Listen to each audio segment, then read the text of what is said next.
Good morning students. नए सत्र में आपका स्वागत है।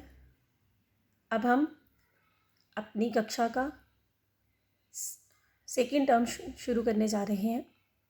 विद्यार्थियों, इस टर्म का हमारा पहला अध्याय है मधुर भाषण। मधुर भाषण क्या होता है? मीठा बोलना। तुम भी चाहते हो ना कि हर कोई तुम्हारे साथ मीठा बोले, और दूसरे भी तुमसे यही चाहते हैं कि आप भी उन लोगों के साथ मीठा बोलें। बेटा, मीठा बोलने में ऐसी ताकत है जिससे आप दुश्मन को भी अपना बना सकते हो। सच है ना कि आप लोग भी चाहते हो कि आपके घर वाले, आपके माँ बाप, आपके भाई, आपके दोस्त सभी आपके साथ मीठे वचनों से बात करें, और वो भी आपसे यही एक्सपेक्ट करते हैं।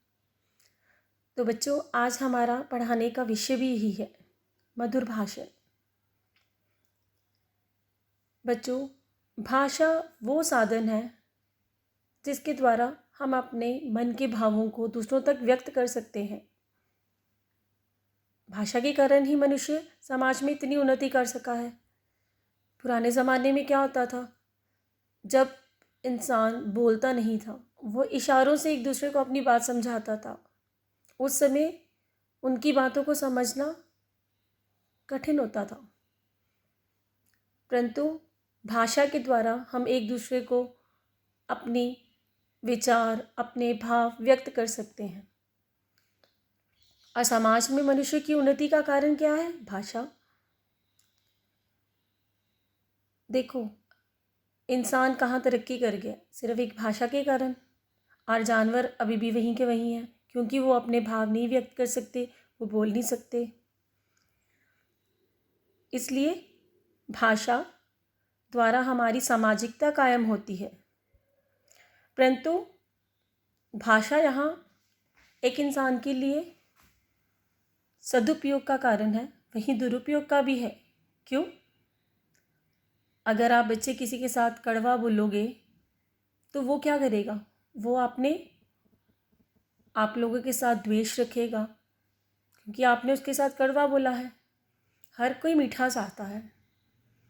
हमारी बोली में मिठास हमें समाज में इज्जत दिलवाती है। अब आप एक कौवा और कोयल को ले लो। दोनों कैसे हैं? दोनों काले रंग के हैं, दोनों पक्षी हैं, दोनों वृक्षों पर रहते हैं, परंतु फिर भी इन दोनों में समानता नहीं है। और इनकी समानता ना होने का क्या कारण है? कि जो कोयल है वो मीठा बोलती है, उसे सभी पसंद करते हैं, लोग कोयल की आवाज़ सुनना चाहते हैं। और जो कौवा है वो क्या करता है? वो कड़वा बोलता है, जिसकी वजह से उसे कोई पसंद नहीं करता। किसी के घर की छत पे कौवा आ जाए तो लोग क्या करते हैं? उसको भगा देते हैं, क्योंकि उसके बोल कड़वे हैं, वो मन को चुभते हैं। इसलिए तुम्हें भी सभी के साथ मीठे वचनों का प्रयोग करना चाहिए।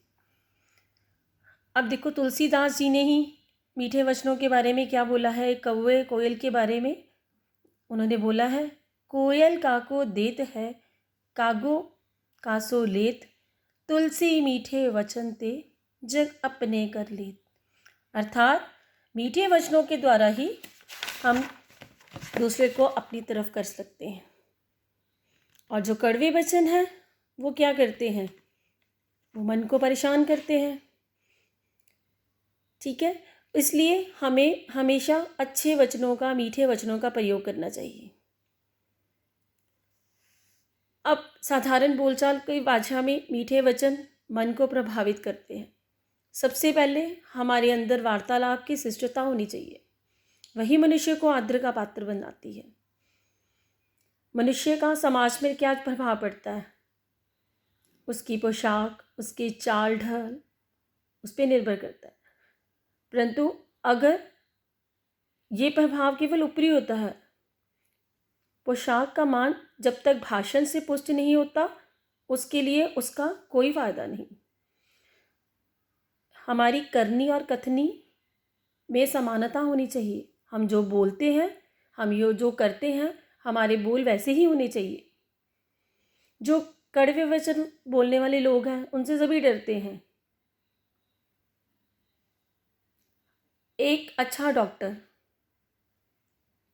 के पास कोई मरीज़ जाता है तो वो क्या करता है? अगर डॉक्टर अच्छा होगा, डॉक्टर मधुर भाषण वाला होगा, तो वो मरीज़ का आधा दर्द वहीं पे ख़त्म कर देता है।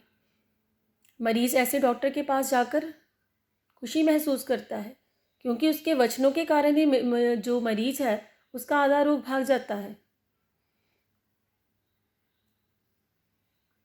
मधुर वचनों के साथ साथ बच्चे उसके पीछे के भाव भी मधुर हो, नहीं तो मधुर वचन बेकार हो जाएंगे।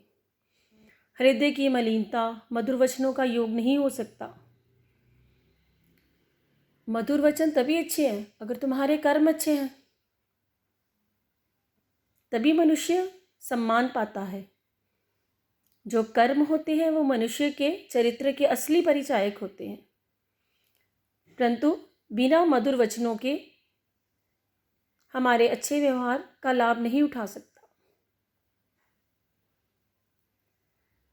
मनुष्य में ये गुण तो जन्म से ही होते हैं, परंतु शिक्षा द्वारा और अच्छे अभ्यास और अच्छे संस्कारों के द्वारा मनुष्य इन गुणों को और श्रेष्ठ बनाता रहता है, जिससे वह समाज में श्रेष्ठता के पद पर पहुंच जाता है।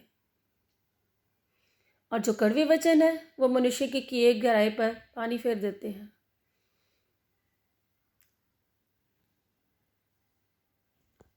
आगे है शिष्टाचार।